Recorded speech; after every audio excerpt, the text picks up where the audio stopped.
하나님의 말씀은 고린도전서 15장 42절 한 절만 읽겠습니다. 42절 시작. 죽은 자의 부활도 이와 같으니 썩을 것으로 심고 썩지 아니할 것으로 다시 살며. 오늘은 부활 그 신비의 몸이라는 제목입니다. 예수님께서는 부활에 대해서 이 세상 처음으로 누구도 언급하지 않은 이 단어와 그 내용에 대해서 구체적으로 말씀을 하셨고 약속까지 했습니다. 상상하기 어려운 제3의 몸. 첫째는 천사의 몸, 첫 번째 만든 몸. 두 번째는 인간의 몸. 그리고 나서 천지창조가 마무리됐는데 그 후에 예수께서 오셔서 제3의 몸, 이 육체와 전혀 다르다, 시집장가 가지 않는 특별한 몸이다. 부활할 때는 다시는 죽을 수가 없는 몸이다 하는 것이고, 그 다시 죽을 수 없는 이 엄청난 몸은, 그리고 이 몸은 지구에, 이 땅에서 필요한 몸이 아니고 죽은 후에 저 세상, 즉 천국에서 영원히 살아야 할 몸인데, 이 몸은 바로 지금 존재하고 있고 첫 번째 창조된 그 천사와 같은 동등한 몸이라는 것을 누가복음 20장 34절 35절에 말씀 주셨습니다. 그것을 성경에서 다시 변증하는데, 이게 디모데후서 1장 10절에 나옵니다. 눈으로 확인하겠습니다. 먼저 누가복음 20장 34절부터 눈으로 확인하겠습니다.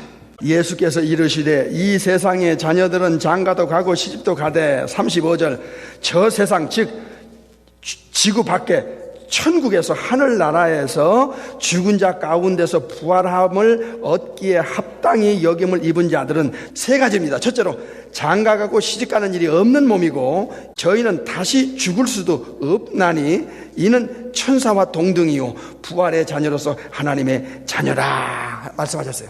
이게 한마디로 부활이에요. 디모데후서 1장 10절. 이제는 우리 구주 그리스도 예수의 나타나심으로 말미암아 나타났으니, 시작. 저는 사망을 패하시고 하나 복음으로써 생명과 둘 썩지 아니할 것을 드러내신지라 그랬어요. 복음의 양대 기둥은 십자가와 부활입니다. 이 두 개는 뗄 수가 없고 하나입니다. 십자가 없는 부활 없고 부활 없는 십자가 없습니다. 조금 있다가 자세하게 설명을 드리겠습니다. 누가복음 20장에서 네 가지의 부활의 실체를 주님이 말씀하셨는데, 디모데후서 1장 10절에서는 이걸 더 요약을 해서 보충을 했습니다. 부활은 복음의 핵심 중에 핵심인데 세 가지를 요약을 했어요. 첫째로 사망을 패하시고 그랬습니다. 사망 권세 깨고 승리하셨네. 하나, 사망 권세 이겼네. 구주 예수 부활하사 사망 권세 이겼네. 여기서 사망을 패했다는 건 사망을 무력하게 만들었다, 사망을 박살냈다는 거예요. 사망 자체를 이제는 없애버렸어. 부활은 사망을 깬 거예요. 사망을 이겼고 사망 권세를 깨고 승리한 거야. 사망을 이기고 사망 권세를 깨고 승리했다. 찬송가 가사가. 이게 무슨 뜻이냐? 사망 권세가 있어요. 이거를 부활이라는 유일한 유일성과 특별성, 유일한 resurrection anastasis, 부활을 통하여 사망 권세가 깨지는 거야. 죄의 싹슨 사망이야. 그래서 십자가는 죄를 완벽하게, 세상 죄를 지고 갔고 가져갔고, 아버지 앞에서 십자가에서 죄값을 return apollitrosis 엑사고라죠, 죄를 가져가고 죄값을 치르고 it is finished, that is die, 다 이루었다 하시고 주님은 아버지께 버림당하고 죽임을 당했습니다. 그러나 십자가가 인류의 죄를 처리한 유일무이한 사건이냐에 대한 이 피조물인 인간에게, 천사들에게 명확하게 증명할 수 있는 유일한 증거가 뭐냐, 이게 resurrection입니다. 부활입니다. 왜냐? 죄를 지면 죄의 대가, 값을 지불해야 되는데 그게 사망이요, 죽음입니다. 그럼 죄가 완전히 십자가에서 처리됐다면 죄의 값도 깨트려야지. 죄로 오는 결과인 사망을 깨버려야지. 그래서 예수님이 사망 속에 들어갔다가 부활을 통하여 사망을 패했다 깼다는 거예요. 조금 이따가 더 설명을 보충하겠습니다. 두 번째로 부활의 중요성이 뭐냐? 사망을 패했다는 거예요. 사망을 완전히 무기력하게 만들고 사망 자체를 박살냈다는 거야. 부활은 더 이상 사망이 덮칠 수가 없어. 부활은 영원히 사망이 존재할 수 없게 만들었다는 것입니다. 영원한 생명, joy and aeonis, eternal life의 그 실체, eternal life, everlasting life, joy and aeonis의 그 완성, 이게 resurrection이라는 거예요. 부활이라는 거예요. 그러므로 생명을 드러냈다. 영원한 생명, 영원히 죽지 않는 생명, 영원히 ever and ever 영원히 사는 그 실체, 이게 바로 부활이라는 거야. 또 하나, 두 개 했어요. 사망을 패하시고 그 다음에 생명을 드러냈고, 세 번째는 썩지 아니할 것을 역사의 팩트로 드러냈다는 거예요. 썩지 아니할 imperishable를 드러낸 거야. 다시는 육체와 같이 썩을질 않아. 다시는 사망이 덮칠 수가 없어. 다시는 사망 자체가 박살나는 것이 resurrection, 부활입니다. 누가복음 20장과 디모데후서 1장을 더 구체적으로 사망을 깬다는데 어떻게 깼을까? 진정한 생명의 실체는 무엇일까? 썩지 않는 걸 역사에 드러낸 이 부활은 도대체 어떤 것인가에 대해서 고린도전서에서 가르쳐줬고요. 그 실체를 복음서에서 주님이 체험시킵니다. 요한복음 11장에서 내가 부활이요 생명이야. 14장에 가서는 내가 아버지께로 가는 유일한 only way, one, 내가 아니고는 아버지께로 갈 자가 없어. 내가 안 데려가면 천국 못 가 하는 걸 명확하게 말씀하신 것입니다. 내가 에고 에이미, 이 뜻은 I am, 이 뜻은 내가 뭐다. 예수님 자체가 부활이고 부활의 주체고 부활을 줄 수 있는 분이고 생명 자체고 생명을 넣어줄 수 이터널 라이프를 넣어줄 수 있는 분이라 얘기야. 이런 가르침과 약속을 감히 인간이 천사도 못하는 이 약속을 예수님은 하셨다 그 말이에요. 부활의 정확한 설명을 오늘 본문 고린도전서에서 알려줍니다. 먼저 고린도전서 15장을 보겠습니다. 35절을 먼저 보겠습니다. 누가 묻기를 죽은 자들이 어떻게 다시 살며 하하 어떠한 몸으로 오느냐 하리니 그랬습니다. 어떻게 다시 사는 거야? 어떻게? 도대체 부활이 뭐야? 어떠한 몸으로 살아나는 거야? 부활하는 거야? 이것은 성경에서 변증하고 있습니다. 이 답은 인간이라면 궁금해하는 질문일지도 모릅니다. 부활은 부활 자체만으로도 엄청나지만은 부활은 영생을 주시겠다는 아버지, 영생을 약속했던 천국에서 내려오신 예수님, 영생의 마무리는 부활을 통해서 오는 거예요. 아까 누가 20장 세컨 디모데 1장 10절에 보면 사망을 깨는 문제와 진정한 영생 생명을 드러내는 것과 그리고 다시는 썩지 않는 몸으로 우리가 부활을 한다는 이 imperishable를 생각할 때 영생의 실체가 부활입니다. 그러니까 영원히 산다는 게 도대체 어떤 모습으로 사는가? 이것을 말 가지고는 약속 가지고는 안 돼. 인간은 못 믿어. 들어본 적도 없고 너무나 또 죽어도 살고 영원히 산다는 이 부활의 단어 자체가 이 내용 자체가 우리 혼의 기능으로는 수용이 안 되는 거예요. 그래서 별소리 다 해. 부활을 진짜만 가리키면 이거 돌이 날라오게 돼 있어. 왜? 들어본 적도 없고 너무나 어마어마하거든. 본 적도 없고 들은 적도 없으니까 그렇게 반발하고 대적하고 말도 안 된다는 그런 말을 하던 사람에게 직접 가르친 대로 약속한 대로 이 영생의 실체, 다시는 죽지 않고 다시는 썩지 않는 이 부활의 실체를 예수님이 보여준다면 생각의 순간에 돌아갑니다. 고정관념과 인간의 지성과 상식은 그 자리에서 깨지게 돼 있어요. 영혼의 불멸의 완성이 어디 있느냐? 육체에 다시는 죽지 않는 몸으로 결합시키는, 창조 첫째 날에 만들어졌던 그 천사들이 지금도 천국에서 활동하고 있는 바로 그 몸을 가지고 천국에서 활동하듯이 천국에는 영혼만 가지고 덜렁 천국에서 영혼이 사는 게 아니에요. 우리 속에 영혼이 있어요. 이 땅에서는 영혼이 육체를 필요로 해요. 육체 없는 영혼은 이 땅에서 더 이상 살 수 없고 인격적인 관계를 맺을 수가 없어. 천국도 영혼만 덜렁 구원받은 영혼만 born-again 크리스찬의 영혼만 가서 덜렁 천국 가서 영원히 사는 게 아니라는 것을 이따가 또 구체적으로 말씀드릴 거예요.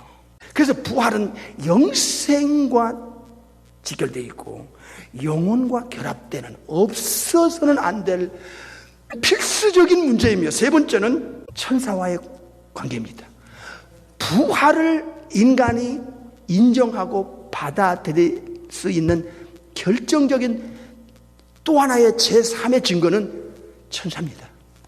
예수님이 누가 20장 34절 35절에 다시 죽을 수 없는 몸인데 천국에서 사는, 저 세상에서 사는 몸인데 뭘까요 주님? 한 번도 들어본 적이 없는데 그게 뭡니까? 예수님께서 아주 명확한 답을 주셨습니다. 천사와 동등이다 이게요.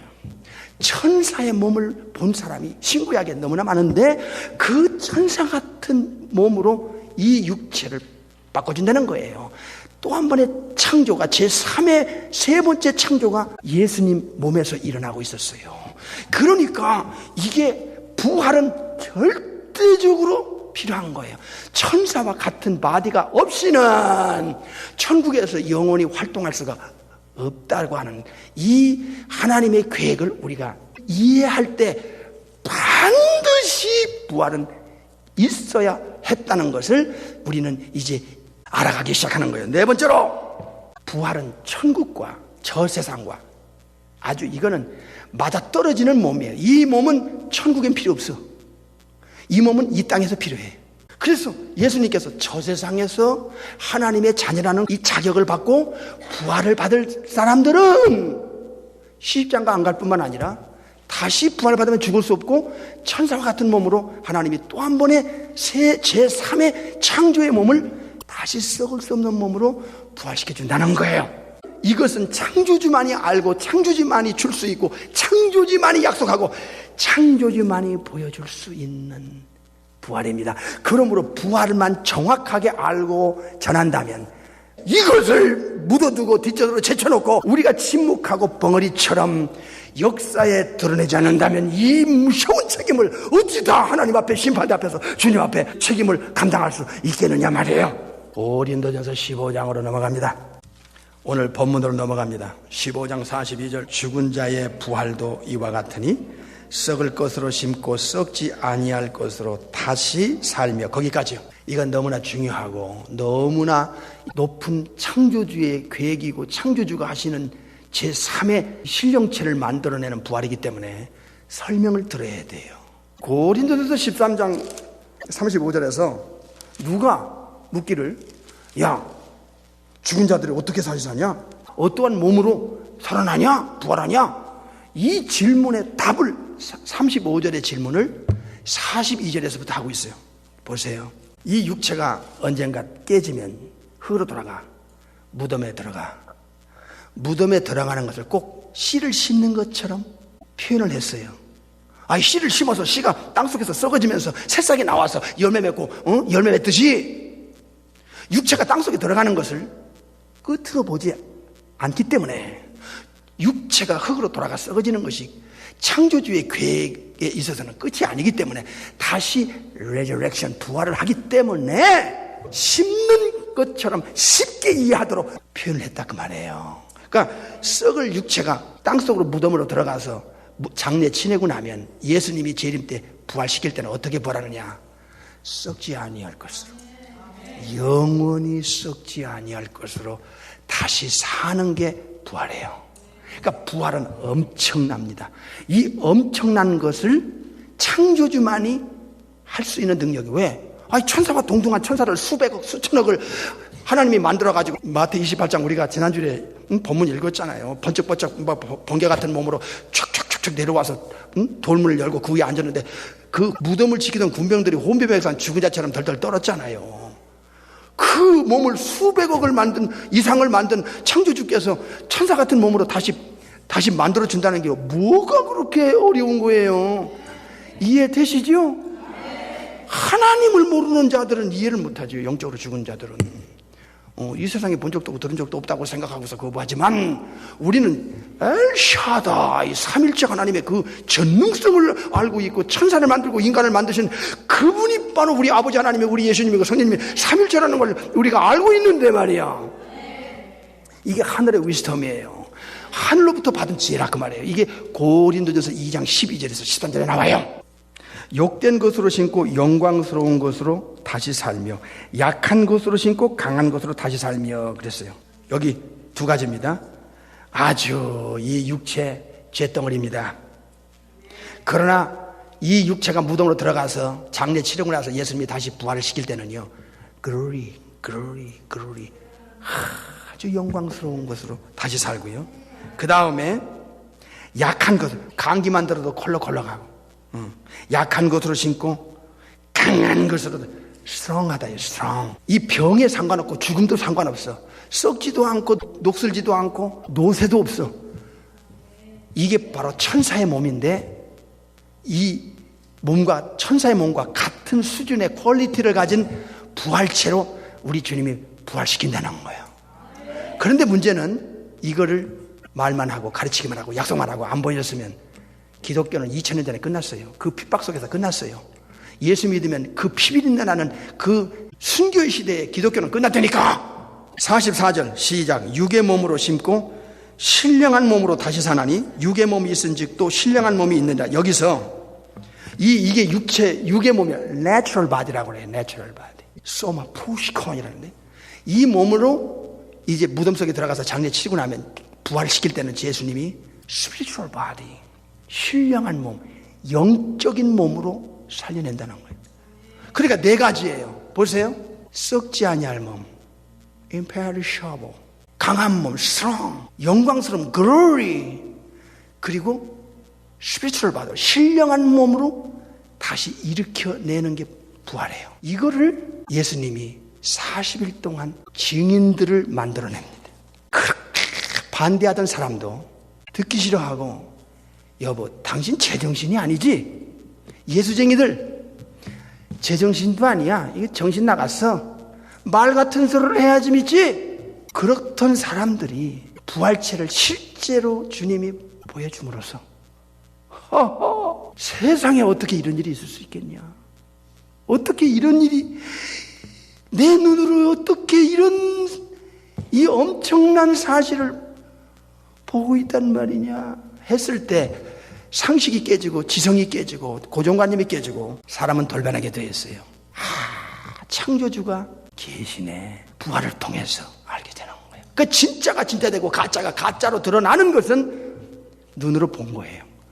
이게 반응입니다. 반응. 아까 말씀드렸죠. 약속, 그 다음에 확인시키는 40일간의 실체, 그 추적, 우리는 반드시 따져보고 파헤쳐봤다 이 말이에요. 그랬더니 확인된 증인들이 500여 명이 넘어 1000개의 눈으로 장장 40일 동안 확인해서 이게 고린도전서에 나옵니다. 그리고 이들이 돌변해가지고 나가서 예수의 부활을 전하다가 다 얻어맞고 핍박당하고 재산 몰수당하고 순교당하는데 그 부활을 전함으로써 기독교의 생명력과 역동성은 그 핍박을 뚫고 나가서 뛰어넘었어요. 핍박으로 예수 믿는 자들의 부활의 입을 막지 못했어요. 그래서 역사는 평가합니다. 무엇으로 평가합니까? 역시 이렇게 평가합니다. 로마서 1장 3절을 보겠습니다. 눈으로 아무래도 확인해야 되겠습니다. 로마서 1장 3절. 이 아들로 말하면 예수님을 말하면 육신으로는 다윗의 혈통에서 나셨고 4절 성결의 영으로는 죽은 자 가운데서 부활하여 능력으로 하나님의 아들로 뭐 했어요? 인정되셨으니 하나님의 아들로 부활을 통해서 인정되셨다는 거야. 곧 우리 주 예수 그리스도시라. 예수 그리스도의 부활은 이건 초자연적인 사건이고 전능자만이 할 수 있는 사건이고 창조주가 살아계시다는 사건입니다. 삼일체 중에 제2위의 하나님, 요한복음 1장 18절에 독생하신 하나님이심이 역사에 증명이 된 거예요. 하나님의 아들로 증명이 된 거야. 레저렉션으로, 부활로 말미암아. 이런 사건은 이 지구 안에, 우주 안에 두 번도 없어. 예수님 아니면 없어. 예수님이 참 하나님이고 참 인간이고 참 신성과 참 인성을 가진, 양성을 가진 분이었기 때문에 이게 가능한 거예요. 그 나머지는 다 피조물이야. 천사들도 인간들도. 그러니까 진짜 예수 믿는다는 이 자체가 영원한 보장을 줄 수 있는 분은 예수님밖에 없어요. 그래서 두 번째로 예수 부활이 이렇게 중요하다. 사도행전 17장 31절 시작. 이는 정하신 사람으로 하여금 예수님을 말씀합니다. 천하를 공의로 심판할 날을 작정하시고 예수님이 우주의 재판장입니다. 이에 저를, 예수님을 죽은 자 가운데서 다시 살리신 것으로, 부활시킨 것으로 모든 사람에게 뭘 증거를 주셨어요? 믿을 만한 증거를 주셨다는 거야. 예수 그리스도의 부활은 삼일체 중에 이후에 하나님이 입증이 된 사건이고, 두 번째는 진짜 예수님밖에 믿을 분은 없네. 진짜 예수 믿어야 영생을 얻고 영원히 죽지 않고 썩지 않는 부활을 받고 그리고 천국 가고 아버지께로 가는 유일한 길이요. 예수님이 나를 책임 안 지고 안 데려가면 천국에 갈 자도 없고 아버지가 받아주지도 않는다 하는 믿을 만한 증거를 부활을 통해 남긴 거예요. 그 다음에 고린도전서 15장으로 다시 넘어갑니다. 44절 다시 보겠습니다. 시작. 육의 몸으로 심고 신령한 몸으로 다시 부활하나니, 다시 산다는 건 부활이요. 인간에게 가지고 있는 몸이 육의 몸입니다. 내추럴 바디.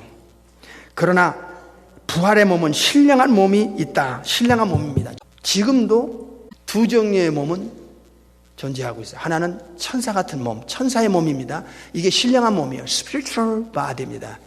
우리가 갖고 있는 몸, 이거 natural body입니다. 육의 몸이고 천사의 몸은 신령한 몸이에요. 그런데 창조주께서 천사의 몸도 만들고 육의 몸을 만들어서 두 가지를 대조시켜요. 그런데 예수님이 제2의 몸, 두 번째 만들어진 육의 몸을 가지고 33년을 사시다가 천사 같은 몸으로, 천국에서 영원히 살 수 있는 몸으로, 제3의 몸으로 또 한 번의 창조의 역사가 일어난, 그게 부활이에요. 이 몸이 천사 같은 몸으로 또 한 번 만들어져서 창조가 돼서 천사 같은 그 몸의 퀄리티를 갖게 하는 것. 다시 죽지 않고 다시 썩지 않고 사망이 덮치지 않는, 노쇠도 없고 생로병사가 없는 그 몸으로, 그러면 이렇게 엄청난 이 우주 안에 누구도 설명도 못하고 단어, 부활이라는 단어도 못 쓰고 그 내용도 설명 못한 그 부활을 예수님이 말씀만 하시고 약속만 하시고 관두셨겠어? 천만에. 그걸 보여주겠지요. 보여준 사건을 고전 15장에서 3절부터 보겠습니다. 쫙 읽겠습니다. 내가 받은 것을 먼저 너희에게 전하였느니 이는 성경대로 그리스도께서 우리 죄를 위하여 죽으시고, 4절 장사 지낸 바 되었다가 성경대로 사흘 만에 다시 살아나사 부활하사, 5절 게바 베드로에게 보이시고 후에 12 제자에게와 그 외 500여 형제에게 일시에 보이셨나니 그 중에 지금까지 태반이라 살아있고 어떤 이는 잠들었으며, 7절 그 후에 야고보에게 보이셨으며 그 후에 모든 사도에게와, 8절 맨 나중에 만삭되지 못하여 난 자 같은 내게도 보이셨나니라. 바울 사도까지 부활을 보여줘서, 바울 사도가 예수 믿는 사람을 잡아 죽이는 제1인자였어. 폴이 그가 율법학자고 철학자였는데 도저히 예수님의 가르침과 약속을 이해를 할 수 없었고 심한 거부감에 기독교를 박멸하기로 앞장선 1인자가 바울입니다. 그런데 그가 예수 그리스도의 부활을 보고 그의 상식과 지성과 고정관념이 박살이 났습니다. 그리고 예수님께 돌변해가지고 예수님을 전하는 자로 살다가 로마 5대 황제 네로에 의해서 목이 잘리는 순교자가 될 수밖에 없었던 것은 예수 그리스도의 레저렉션이 얼마나 엄청나고 가치 있는 것인가를 바울이 알았기 때문입니다. 다음으로 넘어갑니다. 다음으로 넘어갑니다. 다음으로